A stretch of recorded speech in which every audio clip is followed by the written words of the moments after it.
아멘. 반갑습니다. 하늘의 뜻을 알고 있는 지천명의 나이에 있는 나이기 때문에 하나님의 뜻을 전해야 되지 않을까라는 생각으로 이 자리에 올라왔습니다. 아멘. 저는 요즘 읽고 있는 참 책들을 다들 많이 이렇게 읽고 독서를 하시는데 저는 요즘 웨스트민스터 신앙 고백이라는 책을 읽고 있습니다.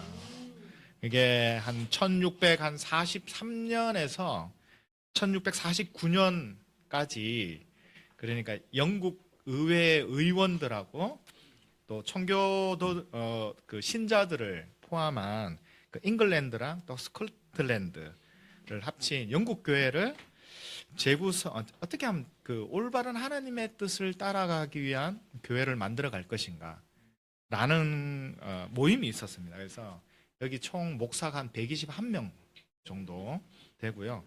11명이 영주가 있었고요. 한 20여 명의 어떤 평민들이 모여서 한 5년간을 이들은 하나님의 뜻이 무엇이고 또 올바른 교리를 한 5년간을 회의를 통해서 이들이 자신의 어떤 그 교리를 만들어 갑니다. 그래서 그게 나온 것이 이제 웨스트민스터 신앙 고백이라는 것이 나오게 되는 거죠. 한 33개 항목이 나옵니다. 그 안에. 그래서 제가 요즘 그 책을 좀 읽으면서 그 책 중에 또 하나가 이제 소요리 문답이라는 책이 있습니다. 그래서 소요리 문답에 그게 나오는 첫 번째 질문이 있습니다. 그게 뭐냐면요. 사람의 첫 번째 목적은 무엇입니까? 라는 질문을 가지고 시작을 합니다. 그래서 거기에는 굉장히 답이 명료하고요. 또 간결하게 딱 제시합니다. 거기에는 사람의 첫 번째 목적이 뭘까? 라는 그 질문에 대해서 하나님을 영화롭게 하고 영원토록 하나님을 즐기는 것이라는 문장으로 굉장히 간결하게 그 답을 제시하고 있습니다. 그래서 저는 오늘 우리 삶의 최고의 목적은 하나님의 영광을 드러내고 영원토록 하나님을 즐기는 것입니다. 라는 이 명제를 가지고 여러분들과 말씀을 나누고자 합니다. 또한 이 목적이 또 현실적인 삶을 살아가는 굉장히 좀 추상적이죠.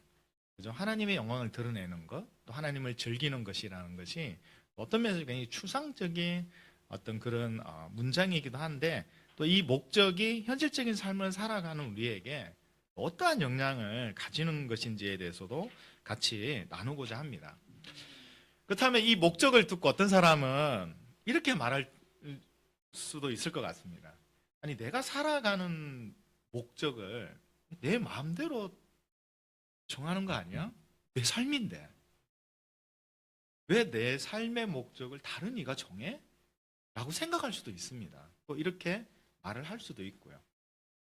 근데 삶의 목적은 방향을 제시하죠. 때로는 우리가 목적이 없거나 삶의 목적이 없거나 잘못된 목적을 갖고 살아간다면 둘 다 삶을 잃어버리는 그런 결과를 초래하기도 합니다. 삶의 목적은 굉장히 본질적인 우리의 질문입니다. 그렇지 않습니까? 이 본질적인 질문에 대해 성경은 어떻게 답을 내리고 있는지를 또 함께 찾아보도록 하겠습니다. 먼저 우리 창세기 1장 1절입니다. 창세기 1장 1절을 우리가 보도록 하겠습니다. 태초에 하나님이 천지를 창조하셨다. 성경의 이 첫 구절인 이 창세기 1장 1절의 말씀은 우리가 어디에서 시작되었는지 명확하게 보여줍니다. 우리는 하나님이 창조하신 피조물입니다. 하나님은 창조주입니다. 이 우주의 주인은 하나님입니다. 우리는 여기 지금 우리가 다 같이 앉아있지. 우리는 스스로 존재한 것이 아니지 않습니까? 성경의 첫 시장은 우리가 살고 있는 세상과 우리의 시작이 하나님으로부터 시작되었음을 보여줍니다. 그리고 하나님은 사람을 창조할 때 그 창조 목적을 가지고 있었습니다. 여러분 생각해 보십시오. 내가 내 삶을 내 마음대로 살고자 하는 생각들. 그래서 요즘 시대는 포스트 모더니즘이라고 하죠. 내가 내 마음대로 내가 살고자 하는 어떤 삶의 목적들이 다 각기 달라요. 그렇지 않습니까? 그런 시대에 우리가 살고 있습니다. 그렇다면 그런 생각을 하는 사람은 하나님의 목적을 하나님의 창조 목적이 있으면 이것입니다라고 한다면 굉장히 반발하는 이야기입니다. 그렇지 않습니까? 네. 성경은 이것에 대해서도 창조주의 권위로 이렇게 대답합니다. 우리 로마서 9장 20장 21절입니다. 로마서 9장 20장 21절입니다. 오 사람아, 그대가 무엇이기에 하나님께 감히 말대답을 합니까? 만들어진 것이 만드신 분에게 어찌하여 나를 이렇게 만들었습니까? 하고 말할 수 있습니까? 토기장이에게 흙 한 덩이를 둘로 나누어서 하나는 귀한 데 쓸 것을 쓸 그릇을 만들고 하나는 천한 데 쓸 그릇을 만들 권리가 없겠습니까? 우리가 하나님이 주신 이 창조 목적을 따를 것인가 따르지 않을 것인가는 사실 우리 자유의지에 달려 있습니다. 하나님 창조하실 때 이 자유의지를 주신 것은 우리가 하나님과 우리와의 관계에서 사랑의 관계를 만들고자 하기 때문에 우리 하나님이 우리에게 자유의지를 주신 것이죠. 하나님은 우리와의 관계를 원하신다는 겁니다.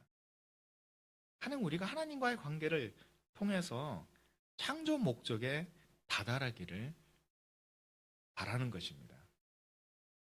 그렇다면 여러분의 삶의 목적은 지금 어디에 있고 여러분의 삶의 목적은 무엇입니까? 한번 깊게 자신에게 한번 질문해 보시길 바랍니다. 나의 지금 삶의 목적은 무엇이지? 여러분 이 세상은 인간 삶의 목적이 이거야 저거야 라고 수많은 삶의 목적들이 쏟아내고 있습니다. 근데 여러분 한번 우리가 인간의 어떤 역사를 보면 사람이 만든 인간 삶의 목적은 실패의 역사를 가지고 있습니다. 여러분 한번 생각해 보십시오. 인간이 만든 이데올로기 삶의 목적이 이겁니다. 라고 수많은 어떤 철학자들과 많은 사람들이 그런 어떤 우리의 유토피아는 이거야 라고 했지만 여러분 한번 보십시오. 그 모든 것이 지금 실패하고 있습니다. 또 철학도 마찬가지고요. 또 우리가 가지고 문화나 또 경제적인 것, 또 정치적인 것, 또 인간의 문명 결국 인간 삶의 실패를 보여주는 그러한 역사를 우리가 보고 있습니다. 그로 인해서 수많은 사람들이 사실은 길을 잃어버렸습니다. 정말 이 뭐지? 어떻게 살아야 되는 거지? 내가 어떤 삶의 목적을 가지고 있지? 성경 말씀처럼 우리는 길 잃은 양들이 된 것입니다. 그리고 현 시대는 이것을 더욱더 명확하게 보여주고 있습니다. 교회도 하나님 말씀으로부터 벗어나기 시작할 때 그 길을 잃어버렸습니다. 여러분, 유럽에서 시작한 이 종교개혁은요, 세상을 바꿔놨습니다. 여러분, 인간의 존엄성, 인간이 진짜 존엄하다는 것을 어떤 시대부터 정말 이것이 법적으로 보호를 받게 된 겁니까? 이 종교개혁이 일어난 이후부터 인간의 존엄성에 대해서 법적으로 우리가 보호를 받게 된 겁니다. 또 종교의 자유요. 그리고 국가와 종교의 분리는 근현대의 기틀을 만들어 놨습니다. 여러분 또 미국이라는 나라도 생긴 것도 이 종교개혁의 실질적인 산물입니다. 미국의 독립은 청교도인들의 진짜 진정한 그들의 정신, 청교도 정신의 산물이기도 합니다. 하지만 지금 유럽을 보시면 이 유럽의 수많은 교회의 자리에 나이트클럽이 생기기 시작했습니다. 교회가 사라지고 그 자리에 나이트클럽이 생긴 거예요. 왜 이런 현상들이 일어나겠습니까? 왜 교회가 무너지고 또 교회를 다니는 신도들의 삶들이 결국 무너졌겠습니까? 우리가 하나님의 말씀을, 우리가 하나님의 목적에서 벗어나기 시작할 때 수많은 사람들이 길을 잃어버렸습니다. 우리나라 또한 여기에서 크게 별반 다를 게 없는 것 같아요. 요즘 수많은 어떤 진짜 나라의 이슈들 안에서 정치적인 집회 선동에 또 교회가 또 그 안에 들어갑니다. 신천지 교회 여러분 한번 팜플렛 보면 아시겠지만 월드컵 경기장을 가득 메웁니다. 진짜 신도들의 수가. 정말 이 모든 것들이 하나님의 창조 목적에서 벗어난 길 잃은 현 시대의 모습이기도 합니다. 우리는 어떻습니까? 우리는 저는 지금은 그런 어떤 풍조가 이제는 거의 사라졌는데 우리 옛날에 방문자 몇 명, 세례 몇 명, 교회 성장이 목표가 되었을 때 우리가 마주한 것은 무엇입니까? 하나님의 영광이 아니라 사람의 영광, 또 그 영광으로 인한 교회 안에서의 경쟁, 내게 주어진 삶 속에서 하나님을 잃어버리고 목표가 하나님이 되어버린 그런 삶을 우리가 산 적도 있습니다. 저는 그랬던 것 같아요. 근데 우리가 이 과정에서 상처를 경험합니다. 세상에 허무한 그런 어떤 목적과 별반 다를 것 없는 잘못된 목적은 결국 우리에게 상처를 줍니다. 그래서 마치 이제는 영적인 목적을 잃어버린 사람처럼 이제는 우리가 다시 세상 문화에 빨려 들어가는 것을 기도합니다. 하지만 하나님이 우리에게 주신 목적은 변한 게 없습니다. 하나님이 주신 창조 목적에 벗어났을 때 우리가 경험한 것은요, 길을 잃고 헤매고 공허하고 그러한 상과 마주하게 된 겁니다. 고린도전서 10장 31절을 보시겠습니다. 고린도전서 10장 31절입니다. 그러므로 여러분은 먹든지 마시든지 무슨 일을 하든지 모든 것을 하나님의 영광을 위하여 하십시오. 라는 이 구절이 우리에게 얼마나 귀한 구절인지를 보게 됩니다. 우리는 지금 이 현 시대에 이 말씀에서 벗어난 현상을 우리가 우리의 눈으로 지금 보고 있기 때문입니다. 그렇다면 하나님께 영광 돌린다는 것은 어떤 삶을 말하는 걸까요? 구체적으로 우리가 이 부분에 대해서 같이 한번 생각해 보도록 하겠습니다. 우리 에베소서 2장 1절입니다. 에베소서 2장 1절입니다. 제가 읽어드리겠습니다. 여러분도 전에는 허물과 죄로 죽었던 사람들입니다. 그때 여러분은 허물과 죄 가운데서 이 세상의 풍조를 따라 살고 공중의 권세를 잡은 통치자, 곧 지금 불순종의 자식들 가운데서 작용하는 영을 따라 살았습니다. 우리도 모두 전에는 그들 가운데 육신의 정욕대로 살고 육신과 마음이 원하는 대로 행했으며 나머지 사람들과 마찬가지로 날 때부터 진노의 자식이었습니다. 그러나 하나님은 자비가 넘치는 분이셔서 우리를 사랑하신 그 크신 사랑으로 말미암아 범죄로 죽은 우리를 그리스도와 함께 살려주셨습니다. 여러분은 은혜로 구원을 얻었습니다. 하나님께서 그리스도 예수 안에서 우리를 그분과 함께 살리시고 하늘에 함께 앉게 하셨습니다.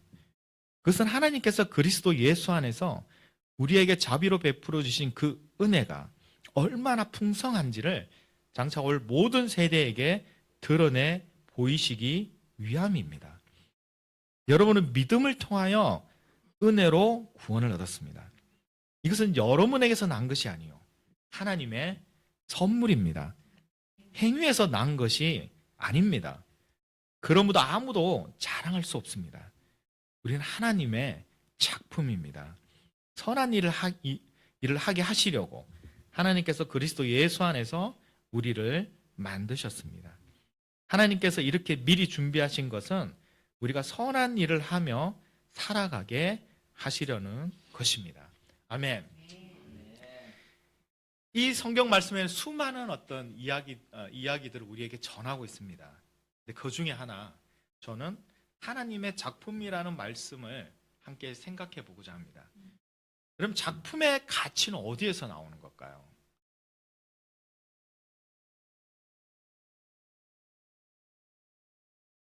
네, 맞습니다. 맞습니다. 아마 작품의 가치는 그 작품의 독창성에 저는 있다고 생각을 합니다. 물건의 가치는 어디에서 나올까요? 네, 맞습니다. 비교에서 나옵니다. 작품의 가치는 정말 그 작품 하나, 똑같은 작품이 없어요. 그래서 작품은 서로 비교하지 않습니다. 쉽게 얘기하면 우리 빈센트 반 고의 작품하고 레오나르도 다빈치의 작품을 두 개 놓고 누가 더 잘 그렸지?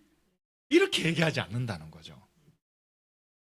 왜냐하면 빈센트 반 고의 작품은 그 작품의 독창성을 가지고 있어요. 레오나르도 다빈치의 작품은 모나리자를 보면 그 작품의 독창성을 똑같은 게 없습니다. 그 작품과. 하나님은 우리를 뭐라고 얘기하냐면 작품이라고 얘기합니다. 우리는 물건이 아닌 거죠. 물건은 비교해서 이게 더 좋아. 그래서 가치가 올라가는 거죠. 비교하기 때문에. 근데 우리는 때로는 작품입니까? 물건입니까?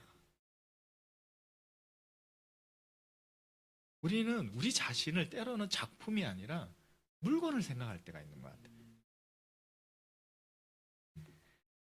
저는 이거를 우리가 하나님의 작품이 된 것은 내가 얼마나 능력이 있고 얼마나 많은 업적을 냈고 얼마나 많은 돈을 벌었는지는 아무런 소용이 없습니다.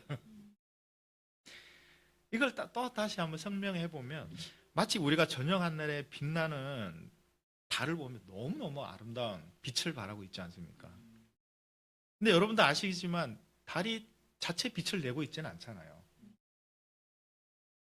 태양의 빛을 반사하기 때문에 그 달이 너무나 밝은 빛을 냅니다. 마치 우리도 마찬가지인 거죠. 우리가 하나님의 영광을 드러낸다는 것은 우리 자체가 빛을 가지고 있지는 않습니다. 우리 자체가 놀랍지 않다는 거예요. 근데 우리는 누가 더 놀랍지? 라는 그것 자체가 벌써 우리 스스로를 물건으로 바라보고 있는 세상적인 관점이라는 거죠. 우리는 우리 각자의 독특한 하나님의 작품이라고 여기에 하나님 말씀이 이야기하고 있습니다. 그것은 우리 스스로가 빛을 내는 것이 아니라 하나님의 빛이 우리를 통해서 반사하는 이 때문에 우리가 작품이 될 수가 있는 거예요. 여러분 한번 이 말씀을 우리는 죄에서 완전히 구원받은 존재입니다. 죽음에서 생명으로 옮겨간 존재라는 거죠. 세상 모든 사람들이 구원을 사실은 갈망합니다. 여러분, 세상 사람들은 열등감으로부터 너무나 구원을 받기를 원해요.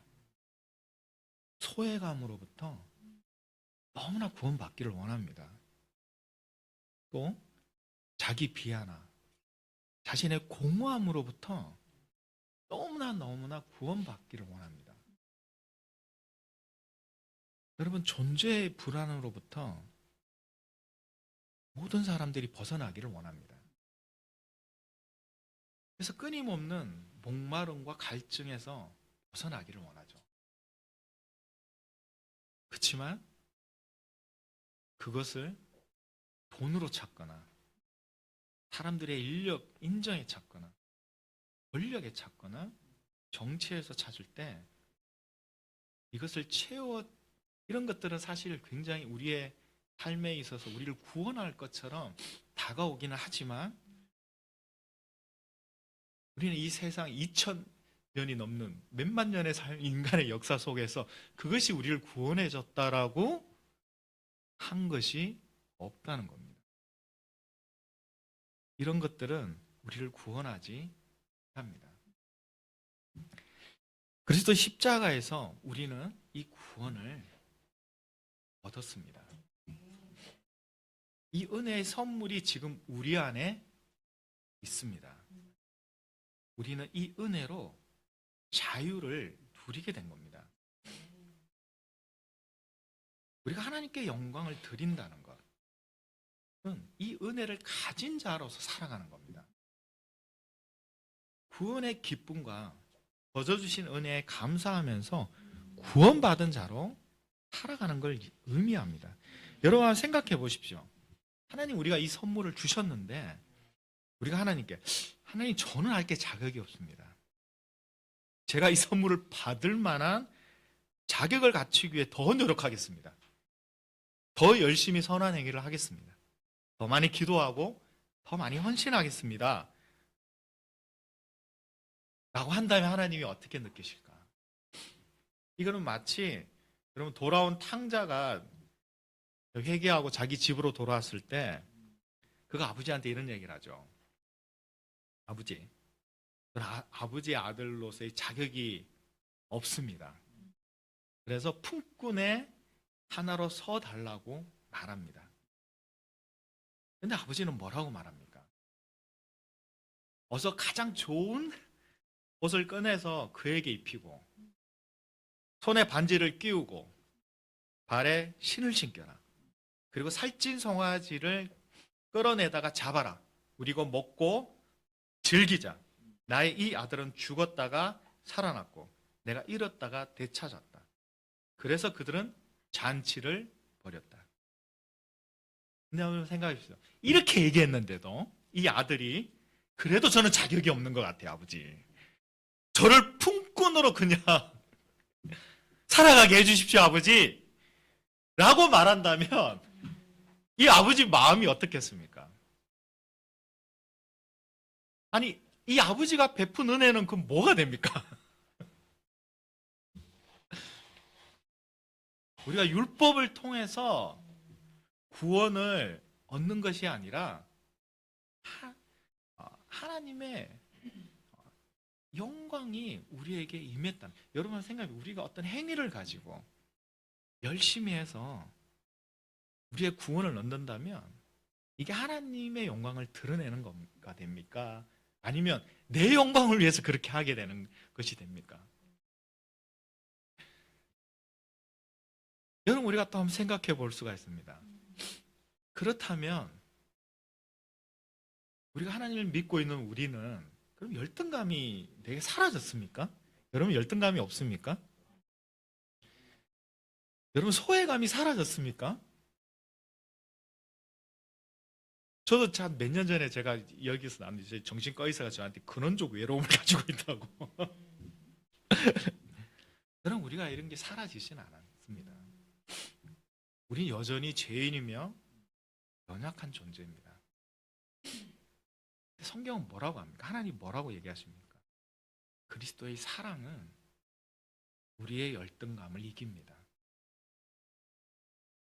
우리의 외로움에서 비롯한 공허함을 누가 채워줄 수 있겠습니까? 하나님이 채워주십니다.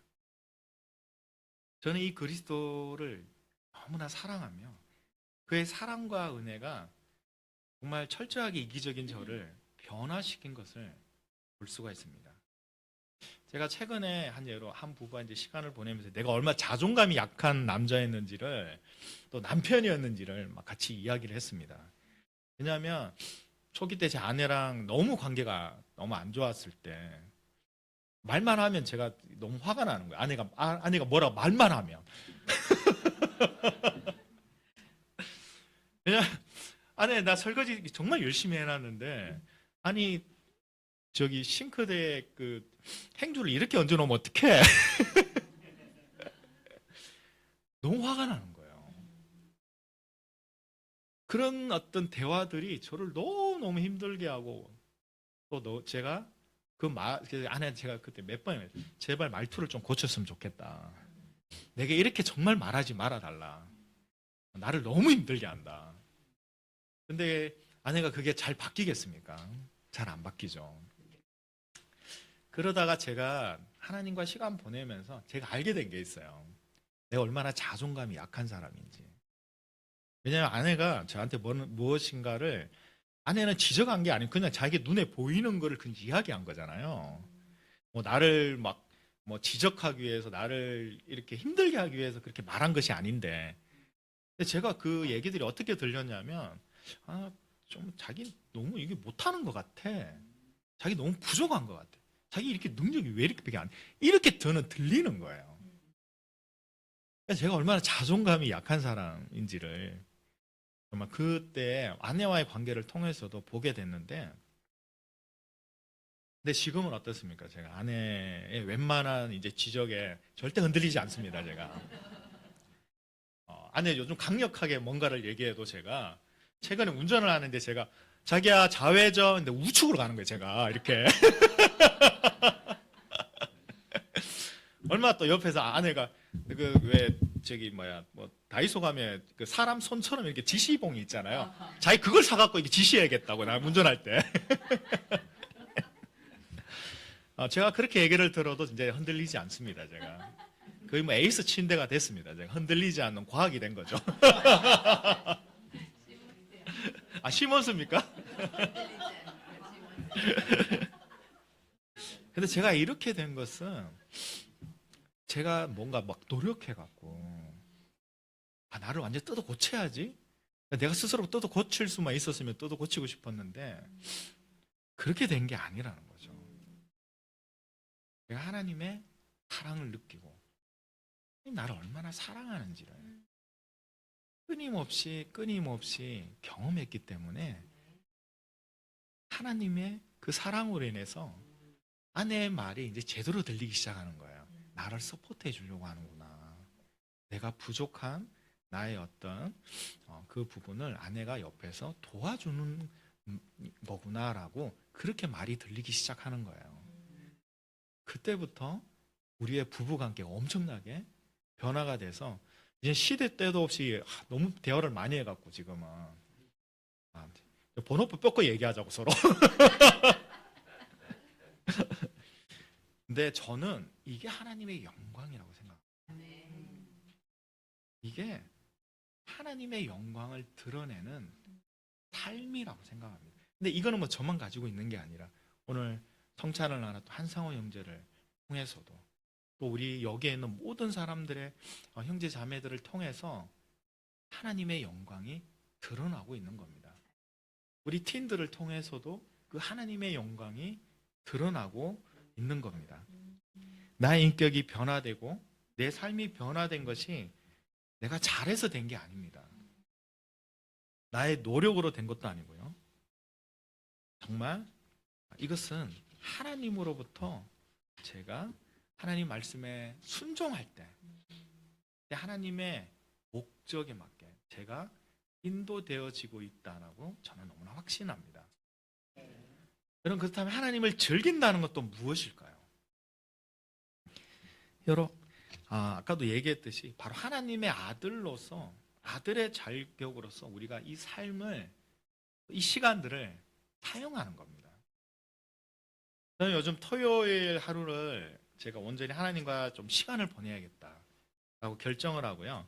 토요일을 제 개인적인 안식일로 정했습니다. 그래서 제가 토요일 아침에 최근에는 이제 수송못을 가요. 수송못이 요즘 벚꽃도 이제 어제 가보니까 벚꽃이 쫙 피었더라고요. 근데 여러분 그 아침 그 햇살 맞으면서 저 이제 조깅을 하거든요. 조깅을 하는데 그 아침 햇살에 그 바람이 향기도 느껴져요. 그때쯤 되면 또 막 온몸에 세포가 막 깨어나는 느낌도 들고 그 뛰면서 하나님께 너무 찬양을 하는 거죠. 하나님 너무 감사합니다. 제가 이렇게 뛸 수 있는 것만 너무 감사하다고. 모든 것이 주님이 내게 허락하신 시간이며 공간이라는 생각이 듭니다. 그래서 제가 수송만 한 3바퀴를 뛰어요. 3바퀴 뛰고 마지막 바퀴는 맨발로 이제 거기 이제 땅이 있거든요. 맨발 걷기를 해요. 그러면 정말 그 땅의 기운도 느껴지고 그래서 너무 기분이 좋아집니다. 그리고 나서 제가 집에 와서 샤워하고 이제 맛있는 요리를 가족들하고 있을 때는 뭐 가족들이랑 먹는데 때로는 토요일 혼자 있을 때가 많거든요. 그래서 혼자 맛있는 음식을 해 먹어요. 그래서 그 미각을 저의 그 맛있는 음식의 미각을 그 놓치지 않기 위해서 유튜브를 보거나 막 다른 걸 안 보고 오로지 그 음식에 그게 집중한 먹으면서 그러면서 또 하나님을 느낍니다. 하나님 주신 음식이구나. 너무 맛있다. 또 그리고 낮잠을 잡니다.